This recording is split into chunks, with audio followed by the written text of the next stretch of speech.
D education में आप सभी लोगों का स्वागत है। तो आज हम बिना टाइम ख़राब किए हुए जो बीएससी सेकेंड ईयर में जो ऑर्गेनिक केमिस्ट्री है, ऑर्गेनिक केमिस्ट्री की यूनिट फॉर कार्बोक्सिलिक एसिड, तो कार्बोक्सिलिक एसिड की हम लोग इम्पोर्टेंट रिएक्शनों के बारे में चर्चा कर रहे थे। तो मैंने 3 रिएक्शन कंप्लीट करवा दी थी। आज अपन चौथी रिएक्शन पढ़ेंगे, आंट स्टर्ट संश्लेषण।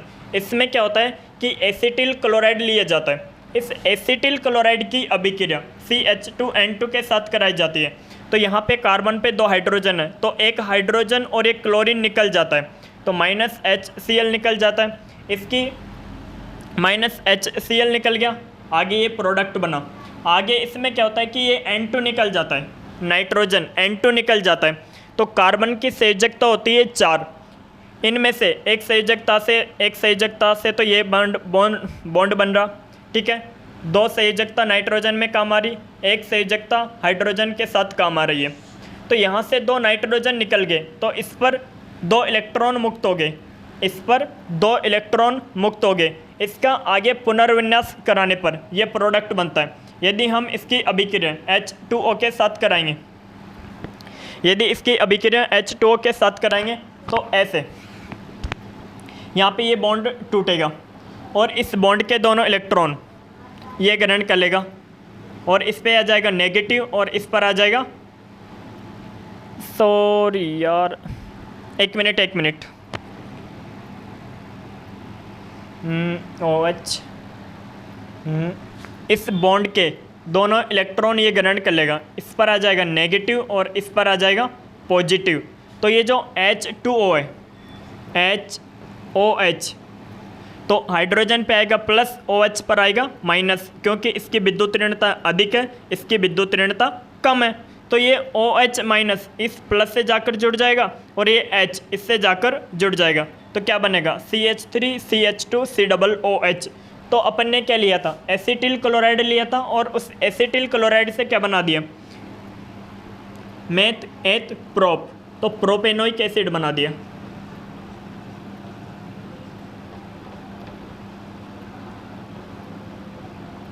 क्या बना दिया, प्रोपेनोइक एसिड बना दिया। तो दोबारा से समझे आप इसको। आंट स्टर्ट संश्लेषण में क्या होता है कि एसिटिल क्लोराइड लिया जाता है, उस एसिटिल क्लोराइड की अभिक्रिया CH2N2 के साथ कराई जाती है, तो -HCl निकल जाता है और अभिक्रिया के परिणाम स्वरूप CH3C double bond O NH बनता है, sorry CH3C double bond O CHN2 बनता है। तो इसमें आगे N2 निकल जाता है और CH3C double bond O CH बनता है और इस कार्बन पर 2 मुक्त इलेक्ट्रॉन होते हैं। जब आगे इसका पुनर्विन्यास कराते हैं तो ये यौगिक बनता है CH3CH double bond C double bond O। अब यहाँ पे क्या होता है कि इस बॉन्ड के दोनों इलेक्ट्रॉन ये CH ग्रहण कर लेता है और इससे इस कार्बन पर प्लस आवेश आ जाता है और इस कार्बन पर माइनस आवेश आ जाता है, ठीक है। अब इसकी आगे अभिक्रिया कराते हैं HOH के साथ, तो H पर क्या आता है प्लस और OH पर क्या होता है माइनस। तो ये प्लस तो इस माइनस के साथ अभिक्रिया कर लेता है और ये माइनस इस प्लस के साथ अभिक्रिया कर लेता है। तो इस तरह से प्रोपेन 1-ओइक एसिड का निर्माण होता है। तो ये आंट स्टर्ट संश्लेषण है। आगे हम देखते हैं,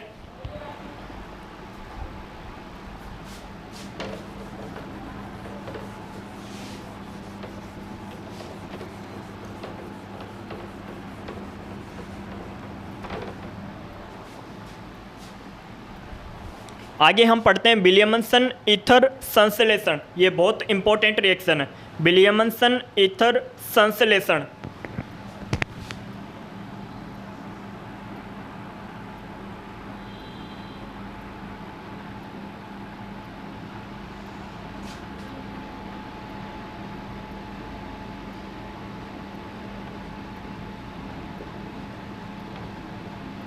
विलियमसन ईथर संश्लेषण है, इसमें क्या होता है कि एल्किल हैलाइड की अभिक्रिया सोडियम एल्कोक्साइड के साथ कराई जाती है। ध्यान से सुने, विलियमसन ईथर संश्लेषण में इस अभिक्रिया में ईथर का निर्माण होता है। तो ये ईथर के निर्माण की विधि है। इस अभिक्रिया में क्या होता है कि एल्किल हैलाइड की अभिक्रिया सोडियम एल्कोक्साइड के साथ कराई जाती है। ध्यान से देखिए आप लोग, मैंने क्या ले लिया, alkyl halide, RX alkyl halide. इसकी अभिक्रिया करा दी सोडियम एल्कोक्साइड के साथ, RO Na+। तो अभिक्रिया के परिणाम स्वरूप बन गया, इस बॉन्ड के दोनों इलेक्ट्रॉन ये ग्रहण कर लेगा, इस पर आ जाएगा माइनस और इस पर आ जाएगा प्लस। तो ये प्लस इस माइनस के साथ अभिक्रिया कर लेगा और ये माइनस इस प्लस के साथ अभिक्रिया कर लेगा। तो अभिक्रिया के परिणाम स्वरूप ROR बन गया, ठीक है, प्लस NaX यानी कि सोडियम हैलाइड। अब ध्यान से देखें, ईथर भी दो प्रकार की होती है। यदि ईथर में ऑक्सीजन के दोनों तरफ समान एल्किल समूह जुड़े हुए हो तो उसे कहते हैं सरल ईथर। लेकिन यदि ईथर में ऑक्सीजन के दोनों तरफ भिन्न भिन्न एल्किल समूह जुड़े हुए हो तो इसे कहते हैं मिश्रित ईथर। तो ये तो मैंने नॉर्मली अभिक्रिया करवा दी, लेकिन इसमें आगे कंडीशन है। इसमें क्या होता है कि जैसे सोडियम, ऐसे समझे आप, सोडियम तृतीयक एल्कोक्साइड की अभिक्रिया प्राथमिक एल्किल हैलाइड के साथ कराई जाए। ध्यान से सुने, केस फर्स्ट लगा के बता देते हैं। मैं ले रहा हूँ तृतीयक सोडियम एल्कोक्साइड, तृतीयक सोडियम एल्कोक्साइड,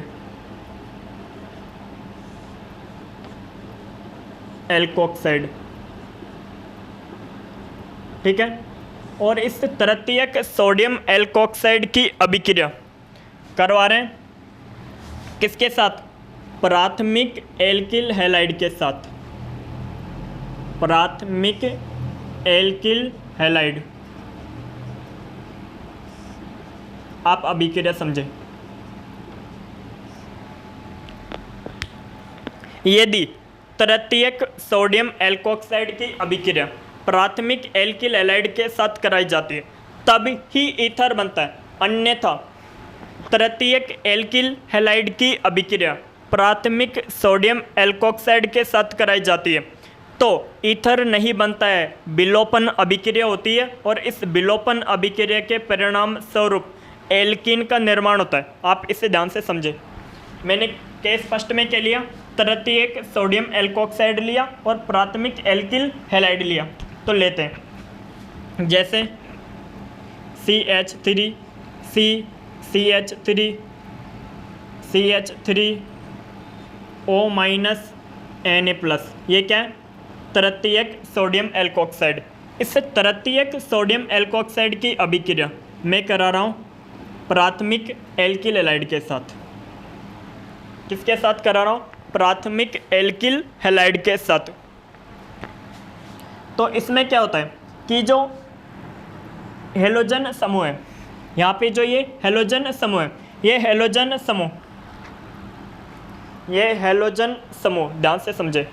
मैंने क्या किया, तृतीयक सोडियम एल्कोक्साइड लिया, इस तृतीयक सोडियम एल्कोक्साइड की अभिक्रिया प्राथमिक एल्किल हैलाइड के साथ करा दी, ठीक है, प्राथमिक एल्किल हैलाइड के साथ करा दी।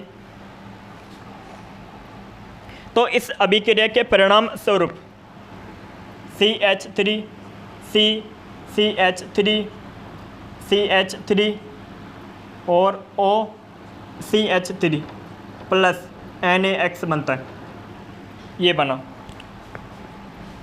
जब तृतीयक सोडियम एल्कोक्साइड की अभिक्रिया प्राथमिक एल्किल हैलाइड के साथ करवाई तो क्या बना, ईथर का निर्माण हुआ। लेकिन जब मैं तृतीयक एल्किल हैलाइड लूँगा और प्राथमिक सोडियम एल्कोक्साइड लूँगा तब क्या होगा उसे देखें।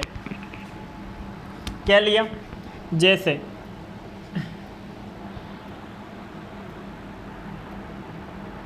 ये तो मैंने लिया तृतीयक एल्किल हैलाइड और इससे तृतीयक एल्किल हैलाइड की अभिक्रिया प्राथमिक सोडियम एल्कोक्साइड के साथ करा रहा हूँ तो क्या बनेगा, प्राथमिक सोडियम एल्कोक्साइड के साथ कराएंगे, ठीक है।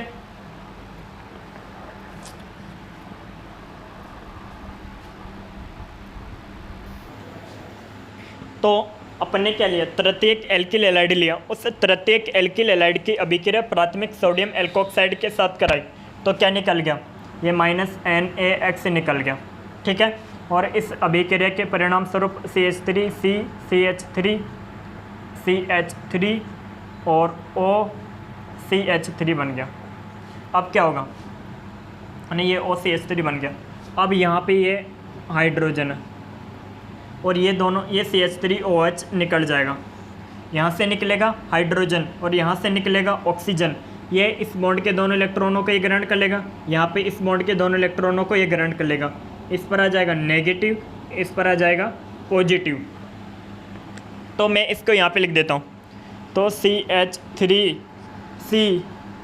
CH3 CH3 और यहाँ पे क्या बन गया, CH2 डबल बॉन्ड CH2। कैसे बना, ध्यान से समझे।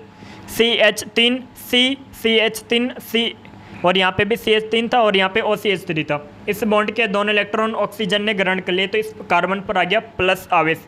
और इस बॉन्ड के दोनों इलेक्ट्रॉन इस CH2 ने ग्रहण कर लिए, तो इस पर आ गया नेगेटिव आवेश।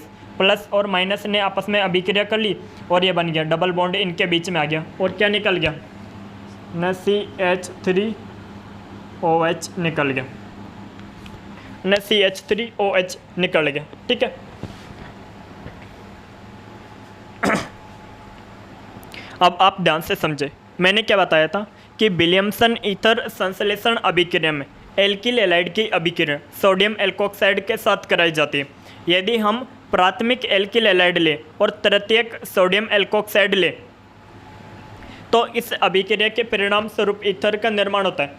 लेकिन तृतीयक एल्किल हैलाइड ले और प्राथमिक सोडियम एल्कोक्साइड ले, जो नीचे ले रखा है, तो इस अभिक्रिया के परिणाम स्वरूप एल्कीन का निर्माण हुआ।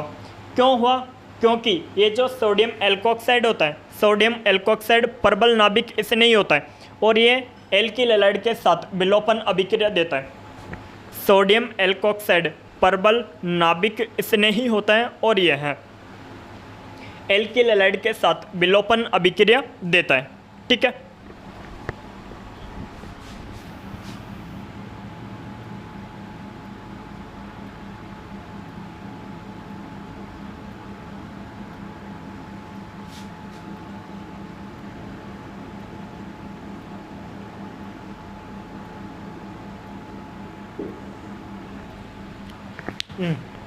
स्टार्ट। अगली अपनी अभिक्रिया होगी टिसन को अभिक्रिया। तो आप लोगों को पता होना चाहिए कि टिसन को अभिक्रिया में बनता है क्या। टिसन को अभिक्रिया में जो उत्पाद बनता है वो बनता है एस्टर। इसमें क्या होता है कि अपन लोग एक एल्डिहाइड लेते हैं और एक कीटोन लेते हैं। जो एल्डिहाइड और कीटोन होता है केनिजारो अभिक्रिया के समान ऑक्सीकृत होकर एल्कोहल और अम्ल का निर्माण करते हैं। क्या, एल्कोहल व अम्ल का निर्माण करते हैं। आप ऐसे समझे, टिसन को अभिक्रिया में एक तो एल्डिहाइड लेंगे, जैसे मैंने ले लिया CH3 C double bond O CH3, ये तो ले लिया मैंने कीटोन, और CH3 CHO ये ले लिया मैंने, क्या ले लिया, एल्डिहाइड।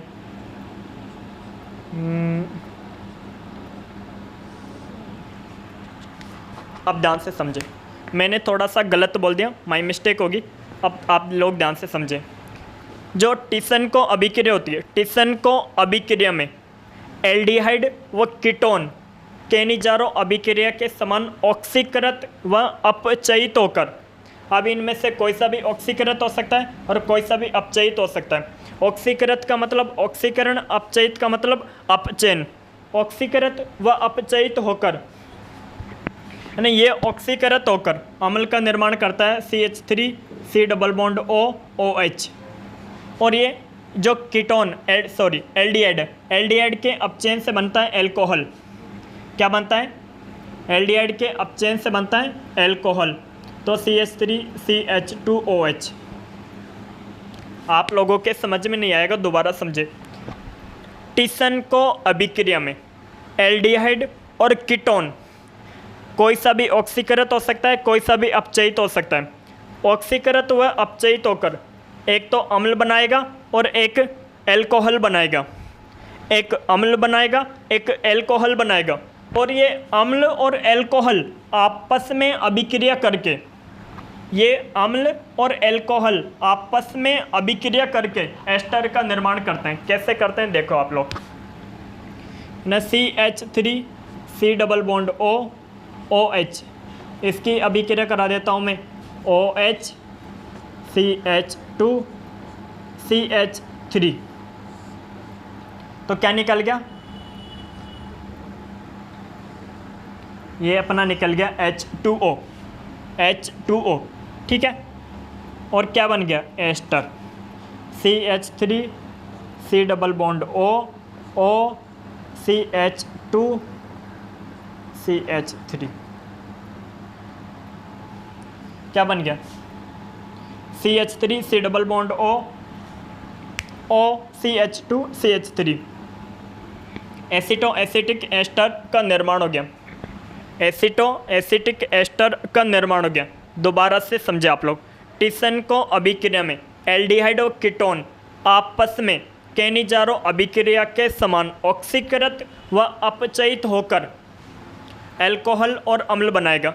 अब ऐसा नहीं कि कोई सा भी इनमें ऑक्सीकृत हो सकता है, कोई सा भी अपचयित हो सकता है।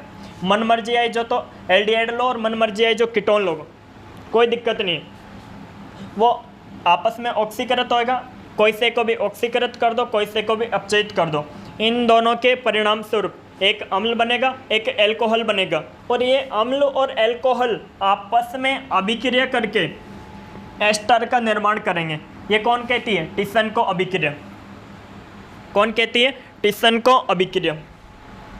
दोस्तों मैं जो अब पढ़ाने जा रहा हूँ तुम लोगों को, मैं पढ़ाने जा रहा हूँ इपॉक्साइड वलय के खुलने के तरीका। जो इपॉक्साइड वलय के खुलने का अभिविन्यास, वो इपॉक्साइड वलय खुलती कैसे है। एक, हम लोग अम्ल उत्प्रेरण द्वारा इपॉक्साइड वलय को खोलेंगे, क्षार उत्प्रेरण द्वारा इपॉक्साइड वलय को खोलेंगे। तो इपॉक्साइड वलय के खुलने का तरीका आप लोग समझें।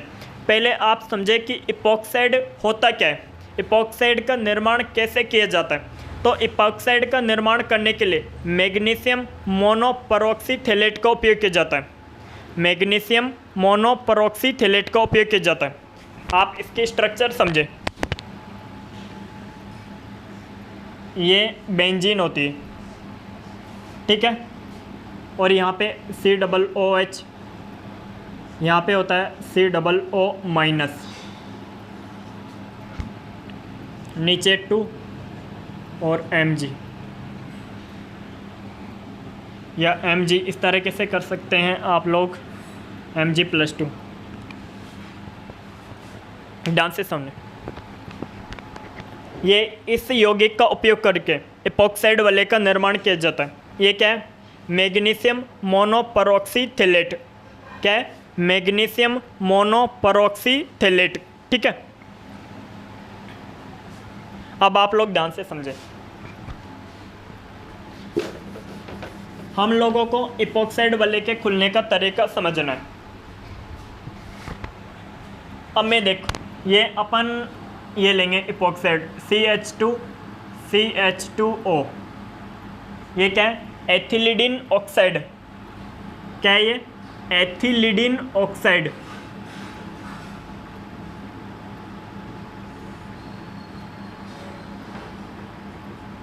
ऑक्साइड ज़्यादातर अभिक्रियाओं में हम लोग इसी को समझेंगे, एथिलीडिन ऑक्साइड को। तो अब इसका मैं पढ़ा रहा हूँ। पहला, अम्ल उत्प्रेरण द्वारा इपॉक्साइड वलय का खुलना। काहे का, अम्ल उत्प्रेरण द्वारा।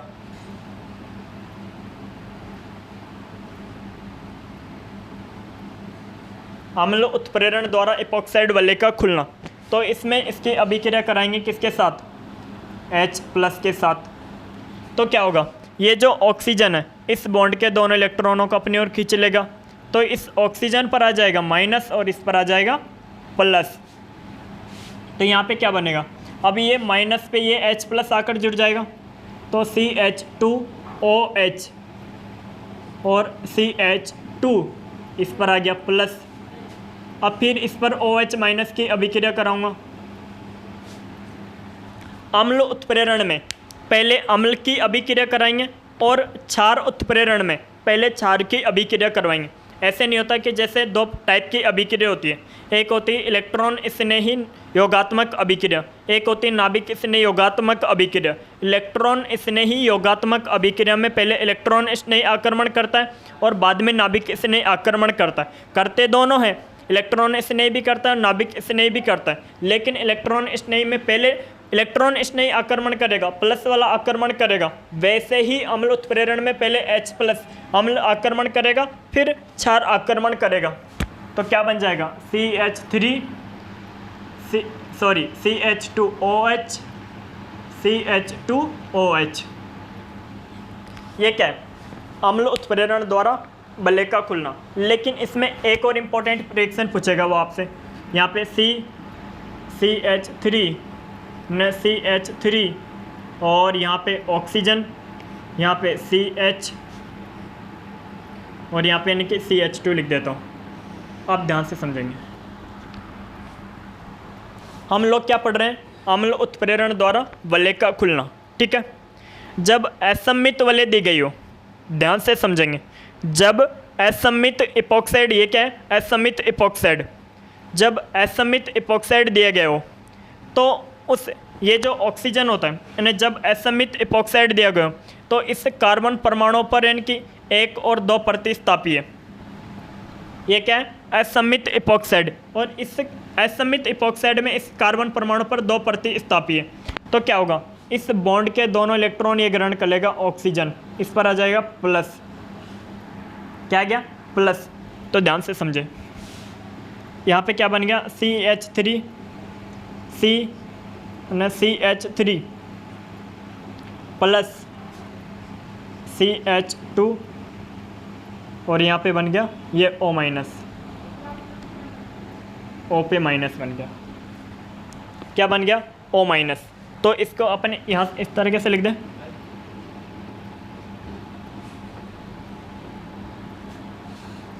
अब हम लोग क्या पढ़ रहे हैं? अम्ल उत्प्रेरण द्वारा वलय का खुलना। तो आप इसकी अभिक्रिया करा दो H+ के साथ। तो क्या बनेगा? न CH3 CH3 CH2OH और इस पर आ गया प्लस। हम लोग क्या पढ़ रहे हैं? अम्ल उत्प्रेरण द्वारा वलय का खुलना। मैं 10 बार बोलूँगा तो भी यही बात बोलूँगा कि अम्ल उत्प्रेरण द्वारा जब वलय का खुलना पढ़ेंगे तो पहले अम्ल का आक्रमण होगा, H+ का आक्रमण होगा और फिर बाद में क्षार का आक्रमण होगा। तो यहाँ पे प्लस, अब यहाँ पे अम्ल का आक्रमण हो गया, अब किसका आक्रमण होगा? क्षार का। तो C2H5O- के साथ आक्रमण करा दो। तो क्या बनेगा? CH3 CH3 या फिर C2H5O- नहीं लो तो OH- ले लो। तो यहाँ पे OH, यहाँ पे CH2 और यहाँ पे भी OH। तो ये क्या है? अम्ल उत्प्रेरण द्वारा वलय का खुलना। अम्ल उत्प्रेरण द्वारा वलय का खुलना। और आपको एक बात ये भी जाननी चाहिए कि ये SN1SN2 अभिक्रिया है। SN1 अभिक्रिया में संक्रमण अवस्था बनती है, जबकि SN2 अभिक्रिया में यानी कि कार्बोकेटाइन बनता मध्यवर्ती के रूप में। तो यहाँ पे यानी कि क्या बन रहा है? इस जगह पे देखो, एक यानी कि बॉन्ड ये, यहाँ पे तृतीयक कार्बोकेटाइन बन रहा है। इसमें क्या बन रहा है? तृतीयक कार्बोकेटाइन बन रहा है। तो ये SN2 अभिक्रिया का उदाहरण है। अब मैं क्या कर रहा हूँ कि क्षार उत्प्रेरण द्वारा वलय का खुलना।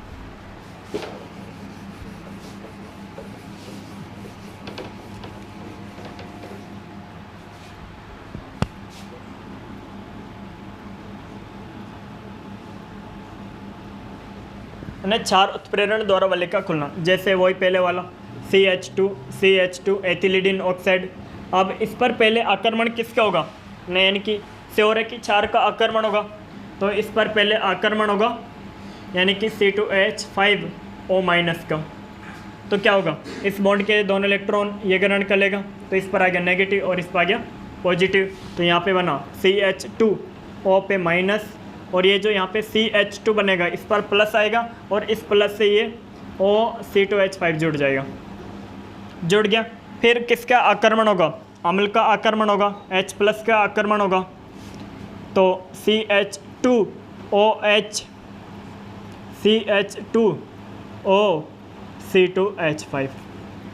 ध्यान से समझे, ये क्या, 4 उत्प्रेरण द्वारा वलय का खुलना, यानी 4 उत्प्रेरण के द्वारा वलय के खुलने में पहले न इनकी क्षार का आक्रमण होगा, बेस का आक्रमण होगा, फिर अम्ल का आक्रमण होगा।